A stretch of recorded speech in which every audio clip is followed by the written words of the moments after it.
mga karangkada, nining higayon na atong makahinabi ang usa sa mga medical technologists diri sa ato ang RHU, no? Si Ma'am Florita Peralta. Ma'am, mayong buntag kanimo, no?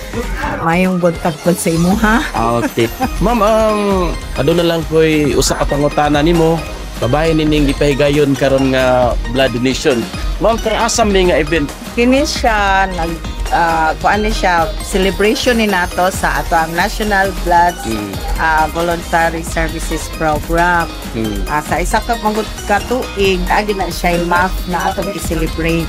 So mao ni karon nga nagpahigayon pa ani. Dili na to sila ma-identify ug asa sila nga agencies or sa ako nakita karon natay college mga teachers dayon naapod tay mga tao gamma nga koan organization na sa mga empleyado. Pasalamat ko sa mga nag-donate kay kani siya one thing nga makasave sa life sa or kinabuhi sa tao. Kinahanglan tag dugo, operahan tag kinahanglan tag dugo. Dayon, nya wala kay mag-donate, lisod kaayo. Mas maayo yun nga kinasing-kasing maghatag ang dugo.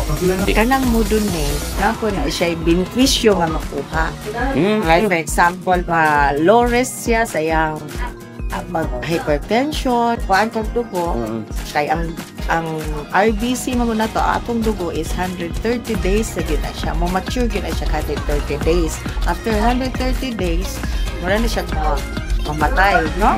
Mature. Magpakuha kang dugo, makuha na siya, then ang imuhang bone marrow mo produce na siya og bag-o brisko nga dugo. So yung benefits na yan. Dako ka ni benepisyo.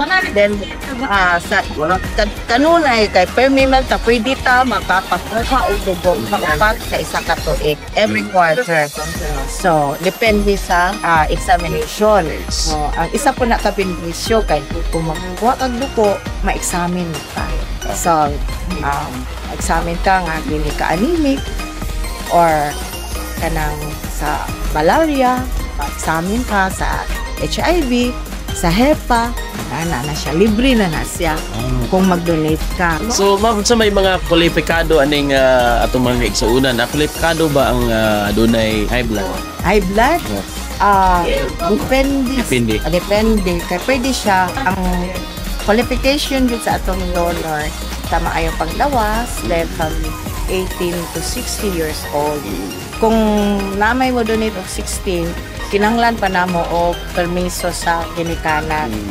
Dayon, ang timbang niya gikan sa 50, dili gyud mo uspo sa 50. 50 pataas. Dayon kung high blood man siya, wala siya mag-maintain og tampay.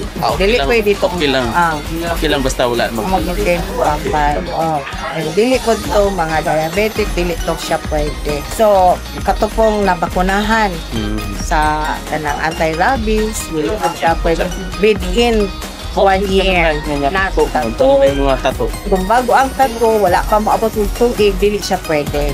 So, after naging siya, 1 year after, ma-donate sa dugo. Mas maayo yun na ma-donate yun sila. Aron mahibawan yun nila kung unsa ba sila, healthy ba sila. Okay, ipaagi pa man o ba? O pa mag-check na to.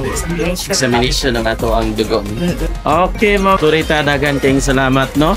So, mga karangkada, ato yun nabati ang mensahe sa atong usa sa mga medical technologists diri sa atong Rural Health Unit, si Ma'am Florita Peralta. Ma'am, dagan kayong salamat.